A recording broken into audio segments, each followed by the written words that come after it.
Hello students, welcome to the class. आज हम start करेंगे हमारी क्लास 3 की इंग्लिश ग्रामर का chapter number 1 the sentence.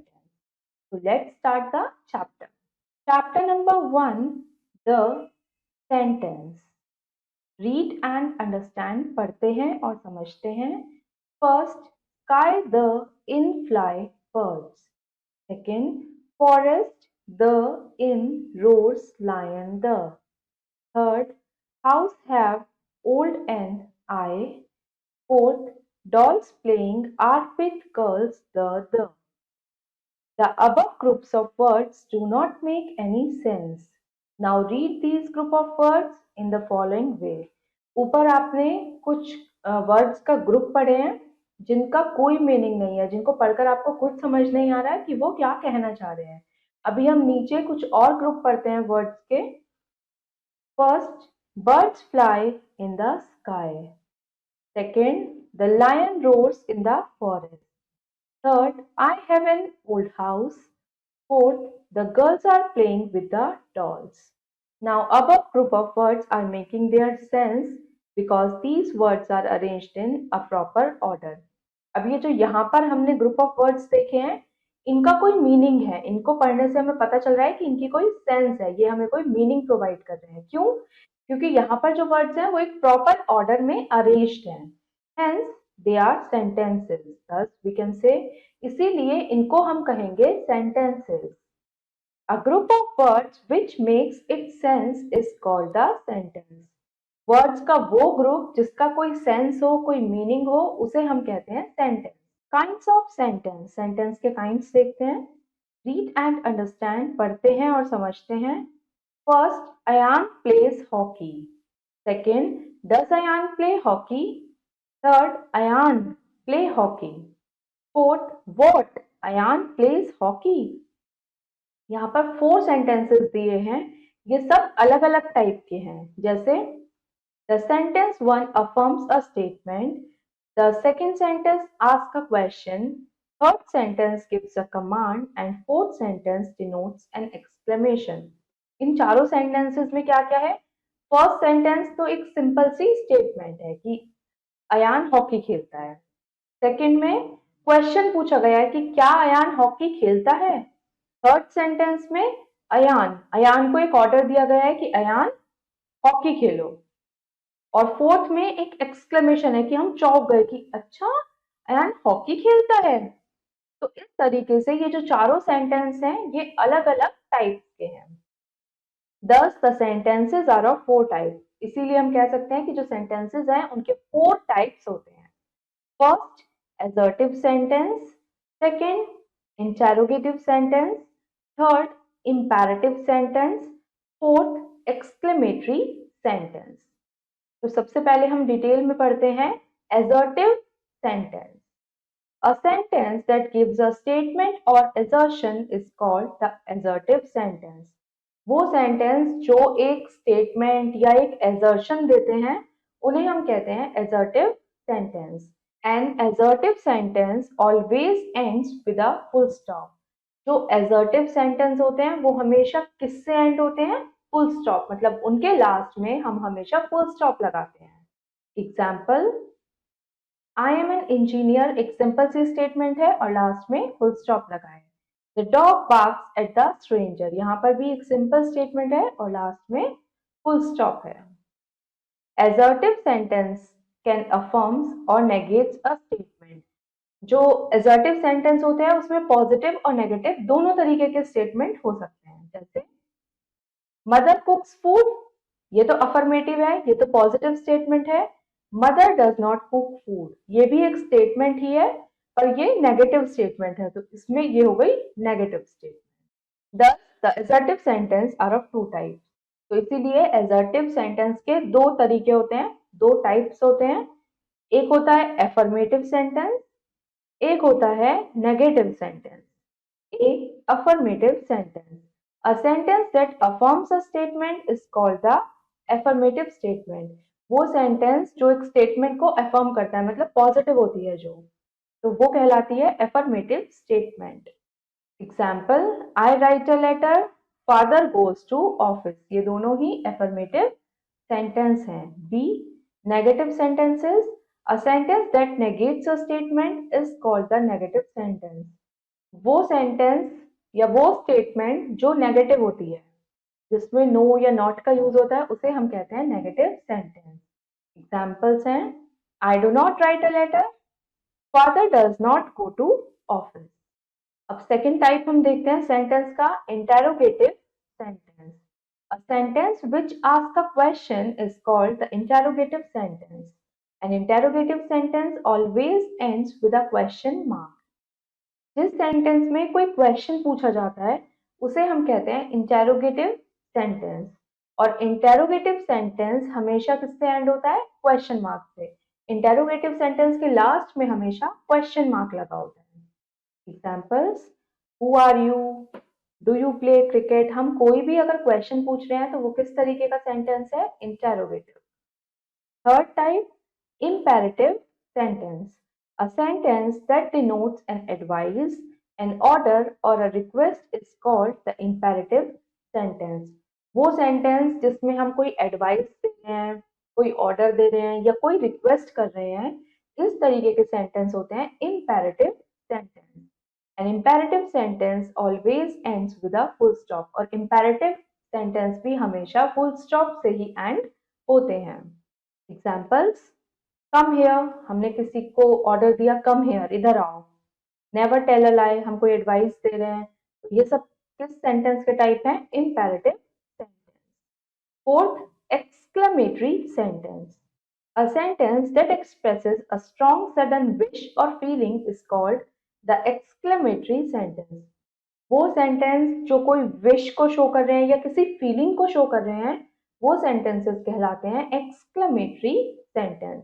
A sign of exclamation is always put at the end of such words or sentences. इस तरीके के sentences के लास्ट में या जो भी एक्सक्लेमेशन का वर्ड होता है उसके लास्ट में हमेशा एक्सक्लेमेशन साइन लगाया जाता है, इस तरीके से लाइन बनाकर dot. Examples, what are beautiful rose, यहाँ पर एक्सक्लेमेशन साइन है। हुर्रा, ये एक्सक्लेमेटरी वर्ड है तो इसके लास्ट में ये लगाया हमने एक्सक्लेमेशन साइन और फिर पूरा सेंटेंस लिखकर full stop. Hurray, we have won the race. तो ये हमने पढ़े थे टाइप्स ऑफ सेंटेंस। अब हम देखते हैं parts of sentence. Read and understand. First, the sun rises in the east. Second, cow gives us milk. Third, my best friend sings a song. In the above sentences, the words the sun, cow, and my best friend are the subjects of the sentences. So, in a sentence, the person or thing we talk about is called the subject. ये जो ऊपर अभी आपने तीनों sentence देखे, इसमें the sun, cow और my best friend क्या है? सब्जेक्ट है। सेंटेंस के दो पार्ट होते हैं, एक सब्जेक्ट पार्ट, एक प्रेडिकेट पार्ट। सब्जेक्ट पार्ट वो होता है जिसके बारे में हम बात कर रहे हैं सेंटेंस में, और सब्जेक्ट क्या कर रहा है, सब्जेक्ट के बारे में हम जो बात कर रहे हैं उसे हम प्रेडिकेट कहते हैं।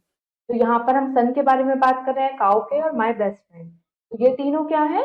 Subject. In the above sentences, the words rises in the east, gives us milk and sings a song are called predicate.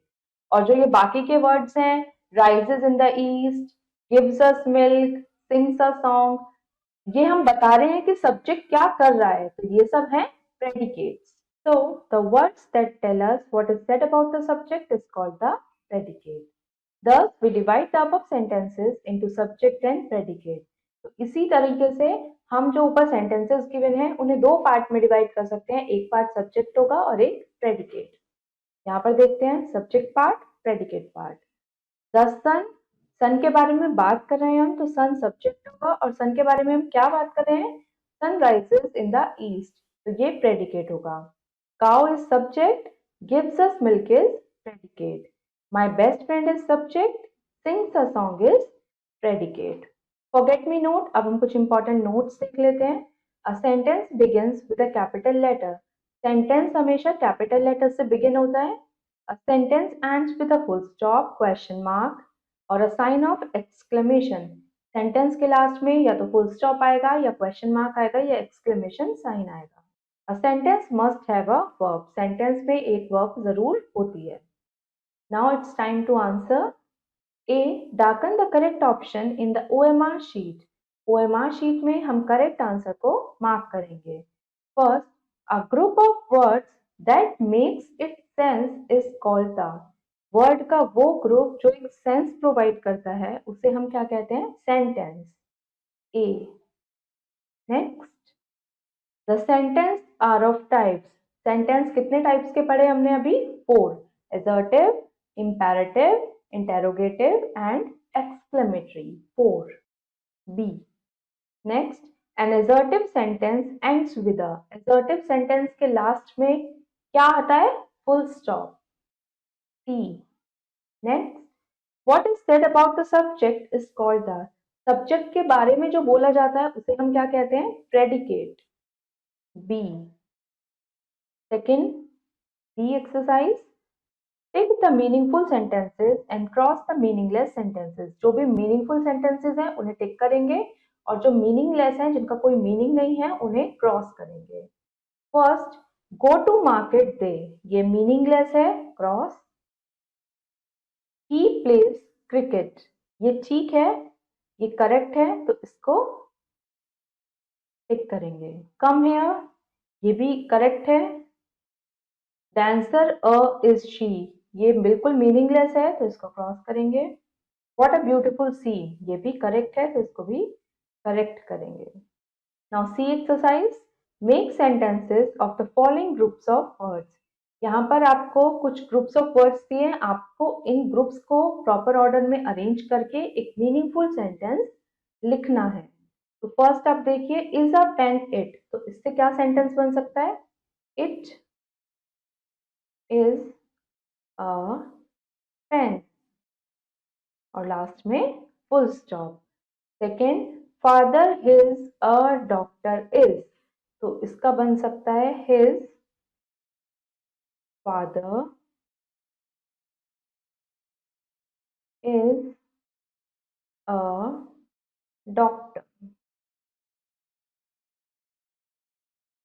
इसी तरह से इसके बाकी के पार्ट्स आप खुद करेंगे. Now the exercise. Pick out the subjects in the following sentences and write. यहाँ पर जो सेंटेंसेस गिवन है उनमें से आपको सब्जेक्ट को आइडेंटिफाई करना है और उसको ब्लैंक में लिखना है. First, who teaches you grammar. यहाँ पर सब्जेक्ट क्या होगा? हु. तो हु को हम यहाँ लिख देते हैं. Second, the peacock is dancing. यहाँ पर हम किसके बारे में बात कर रहे हैं? पिकॉक के. तो पिकॉक होगा सब्जेक्ट. The peacock. इसी तरह से इसके बाकी के पार्ट्स आप खुद करेंगे. Now E exercise. Right the kinds of the following sentences. आपको सेंटेंसेस के काइंड्स लिखने हैं, टाइप्स लिखने हैं. First, how beautiful Archana is. अब यहाँ पर आप देखिए सेंटेंस के लास्ट में एक्सक्लेमेशन साइन है तो ये तो क्लियर है कि ये एक्सक्लेमेटरी सेंटेंस है. तो आप लिख दीजिए exclamatory sentence. Second, what are you doing. यहाँ पर क्वेश्चन मार्क लगा है तो ये इंटेरोगेटिव सेंटेंस है.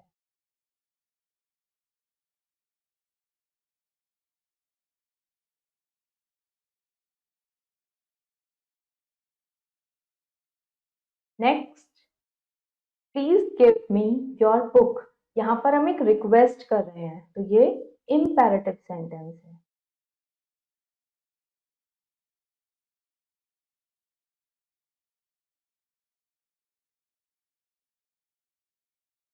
इसी तरह से इसके बाकी के पार्ट्स आप खुद करेंगे.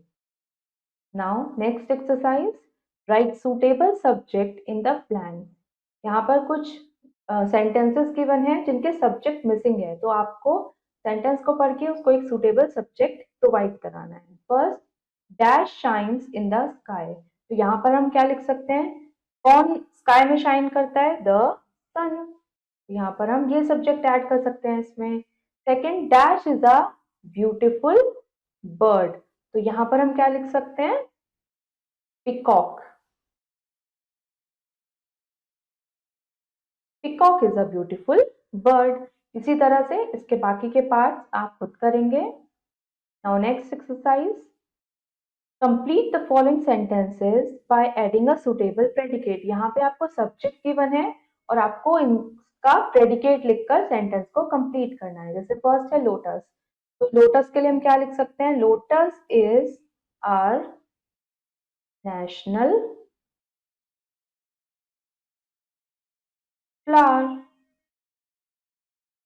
सेकेंड, द काउ, काउ के लिए हम क्या लिख सकते हैं? The cow gives us milk. कुछ भी लिख सकते हैं आप यहाँ पे सेंटेंस, बस वो आपके सब्जेक्ट के साथ मैच होना चाहिए।